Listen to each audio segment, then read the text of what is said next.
Throughout the Great Lakes, steel manufacturing discharges large volumes of suspended solids, heavy metals, and toxic chemicals into the waters which they are located beside. The Great Lakes Basin's largest commodity is iron ore. The steel industry relies on lake vessels to move iron ore from Lake Superior, Huron, Michigan, and the lower St. Lawrence River to mills located on Lake Ontario, Erie, and Michigan. In Canada, ore from the upper Great Lakes region is processed in steel mills at Sault Ste. Marie, Hamilton, and Nanticoke. The spread of urbanization and industrialization will increase the need for Canada's steel production, therefore increasing the concentrations of contaminated water within the Great Lakes. As environmental concerns have gained importance in the 1980s and 1990s, regulations have become more stringent, again changing the steelmaking industry. About 75,000 gallons of water are needed to produce a ton of steel. Contaminants from the production of steel can enter the aquatic environment of Lake Ontario through shipping and transportation, runoff from storage facilities, discharge of high-temperature wastewater effluent, and circulation and currents of Lake Ontario. The main environmental issue relating to raw material handling and storage is from material transfer, truck traffic, and wind erosion of raw material storage piles. Throughout the Great Lakes, the transportation of raw materials is done via cargo transport. Small amounts of contaminants enter our Great Lakes as cargo ships leave harbors and shipping yards with commodities. Resuspension and transport of contaminated sediments in certain areas are commonly thought to be a source of lake-wide sediment contamination. Transportation of goods via cargo shipping takes various routes through the Great Lakes. However, as depicted in the figure, raw materials can be accumulated from Western Canada from the rail system or ports throughout the Great Lakes and loaded onto cargo ships.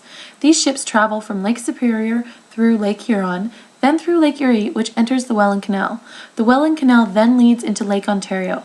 The shipping vessels then follow the natural flow of the St. Lawrence River that eventually empties into the Atlantic Ocean. These routes are traveled in both directions, depending on imports and exports of commodities.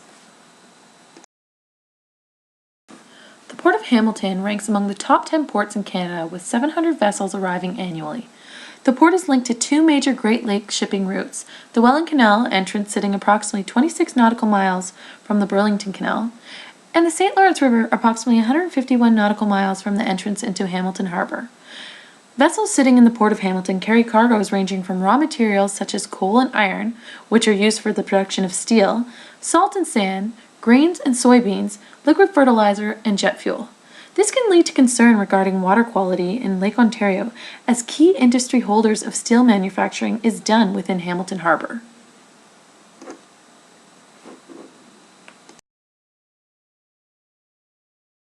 A large environmental issue on water bodies around steel production is the surface runoff of raw materials, which occur at material transfer locations due to truck loading and unloading, and also by wind erosion of the raw material storage piles.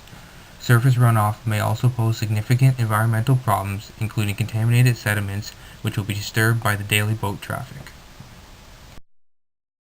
Suspended solids refers to the measure of undissolved matter in wastewater deposits from heat exchange equipment, boilers, or water lines, which end up becoming effluent discharged into the lake.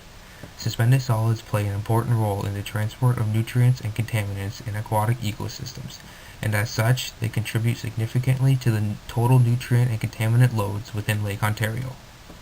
High concentrations of organic and inorganic contaminants, along with eutrophication and O2 depletion in the summer, severely impairs the water quality in Hamilton Harbor, which then extends into the rest of Lake Ontario. A current ongoing problem within Hamilton Harbor is the continuous discharge of wastewater effluent occurring from the local steel mills. The upcoming short video, filmed on June 11, 2010, along the southern shores on the harbor, shows this ongoing problem in full effect. The water shown in the video has become heavily contaminated with suspended solids, possibly from a variety of dissolved particles, including alkaline salts, cyanide, or zinc, which are then deposited into Lake Ontario.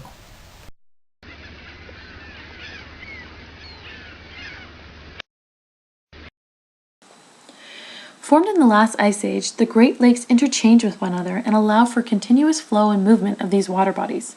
It is noted that the residence time of water in Lake Ontario is approximately 6 to 8 years, eventually discharging into the St. Lawrence River. The exchange of water between Hamilton Harbor and Lake Ontario is responsible for the loading of nutrients and contaminants to the lake via unidirectional flow. So these 13 chemicals are listed as being of concern to the community on the RAP lists, or the Remedial Action Plan lists, in decades previous for Hamilton Harbor.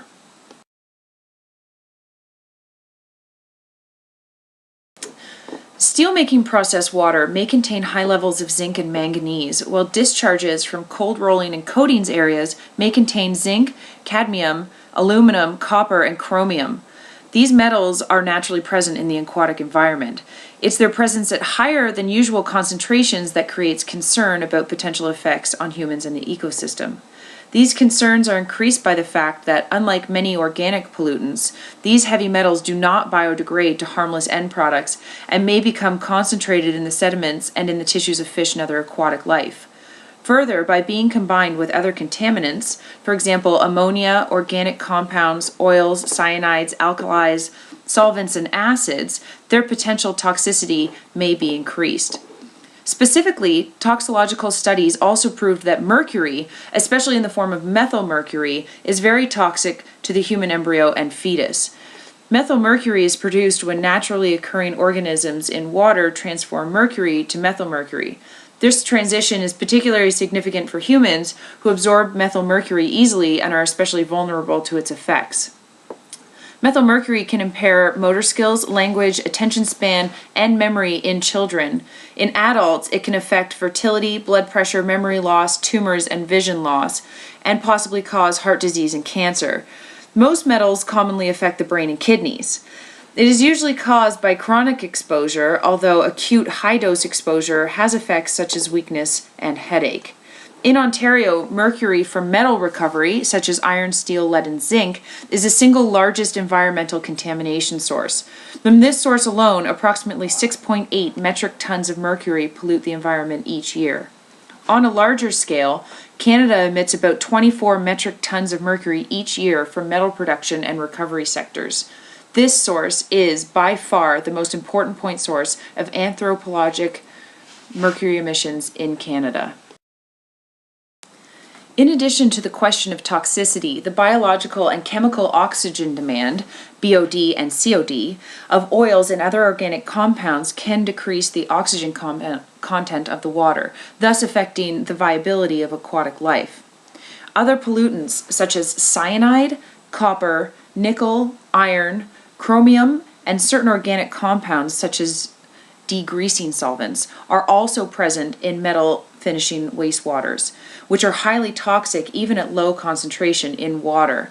They also noted that mixed solution of metal waste can be much more toxic than simple solution of corresponding metal in higher concentration. PAHs, or polynuclear aromatic hydrocarbons, are formed during the incomplete burning of coal, oil, gas, wood, garbage, and other organic substances.